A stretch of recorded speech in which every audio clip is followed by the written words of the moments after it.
بسم اللہ الرحمن الرحیم۔ السلام علیکم دوستو، اپنی نیکسٹ ویڈیو کے ساتھ آپ کو ویلکم کرتا ہوں۔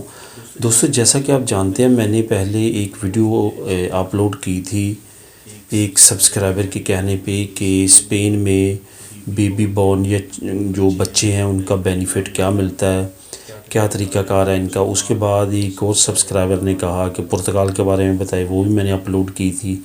اب انہی ویڈیوز کے نیچے کمنٹ آئے ہیں جرمنی کے بارے میں، کافی لوگوں نے پوچھا ہے، کچھ اور کنٹریز ہیں، تو میں انشاءاللہ تعالی ڈے بائی ڈے ان مختلف کنٹریز کا میں نے سوچا اب آپ لوگوں کے ساتھ شیئر کروں گا، نہ صرف چند ایک یہ کنٹریز کا جو اہم کنٹری ہے جہاں پہ ہماری کمیونٹی یو ای کارڈ لے کے جاتی ہے، یا جہاں پہ پاسپورٹ لے کے بعد میں وہاں پہ شفٹ ہونے کا پروگرام ہوتا ہے زیادہ تر ہماری کمیونٹی کے لوگوں کو، ان کو بینیفٹس کے لحاظ سے، بچوں کے بینیفٹس کے لحاظ سے انشاءاللہ تعالی میں آنے والے وقت میں مزید ویڈیوز اپلوڈ کروں گا، جس میں سویڈن، ناروے، بیلجیم، ایون میں یو کے کے بارے میں بھی شیئر کروں گا، کینیڈا کے بارے میں کریں گے، یو ایس اے کے بارے میں، اس کے بعد فرانس، سوئٹزرلینڈ بہت اہم ملک ہے، اس کے بینیفٹس وہ کیا دیتا ہے، یہ ساری معلومات جو ہے انشاءاللہ تعالی آپ لوگوں کے ساتھ شیئر کروں گا۔ یہاں پہ ایک چھوٹے سے کویسچن کا میں جواب دیتا چلوں۔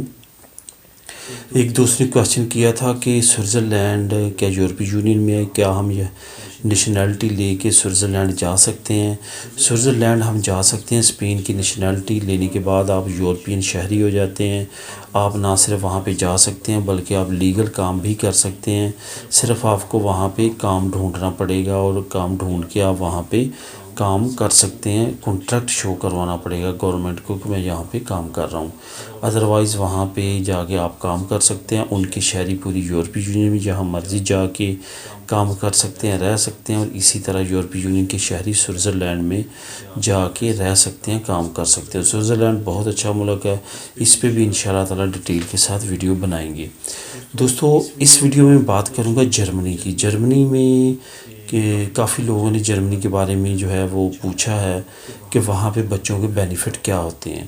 وہاں پہ بچوں کے بینیفٹ کافی زیادہ ہیں، اچھے ہیں، ٹھیک ہیں، اوورآل ٹھیک ہیں، لیکن اسکینڈینیوین کنٹریز سے ذرا کم ہے، ڈینمارک، سویڈن، ناروے سے کم ہے، لیکن اوورآل جو ہے وہ ٹھیک ہے۔ کیا ہے کہ پہلے بچے پہ آپ کو پر منتھ 204 یورو ملنا شروع ہو جاتے ہیں، اور یہ 18 سال تک رہتے ہیں۔ اگر آپ کا بچہ پھر بھی اسٹڈی جاری رکھتا ہے تو یہ 25 سال تک جاتے ہیں، 204 یورو جو ہر مہینے آپ کو ملنے ہیں 25 سال تک، اگر وہ اپنی اسٹڈی جاری رکھتا ہے، ورنہ 18 سال کو تک لازمی ملتے ہیں۔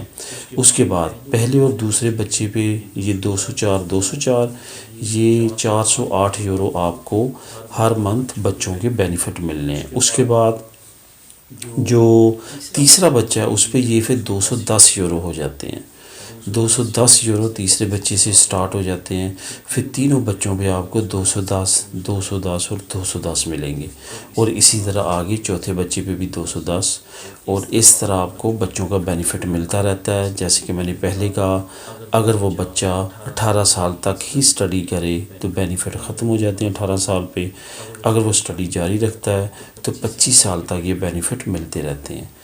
تو دوستو یہ تھی انفارمیشن جرمنی کے بچوں کے بینیفٹ کے بارے میں۔ پیدائش پہ آپ کو پیسے ملتے ہیں، لیکن وہ ہر صوبے، ہر ایریا وائز جرمنی میں علیحدہ رہتا ہے، کچھ ایریا میں 2000، کچھ میں 3000، کچھ میں 2200، اس طرح کی کیلکولیشن ہے، لیکن پیدائش پہ بھی ملتے ہیں۔ باقی جو ماں اور باپ کو چھٹیاں ملنے کا تعلق ہے وہ تو پوری یورپی یونین میں سیم ہے، کہ آپ کو جب ہفتے 2 ہفتے کی آگے پیچھے ہے، لیکن جب آپ کو چھٹیاں ملنی ہیں آپ کو اس کی تنخواہ بھی ملنی ہے۔ تو دوستو یہ تھی ویڈیو، انفارمیٹو ویڈیو، تو اس سے ریلیٹڈ انشاءاللہ تعالی مزید آنے والے وقت میں ویڈیوز بنائیں گے۔ دعا میں یاد رکھیے گا، ملیں گے نیکسٹ ویڈیو میں۔ اللہ حافظ۔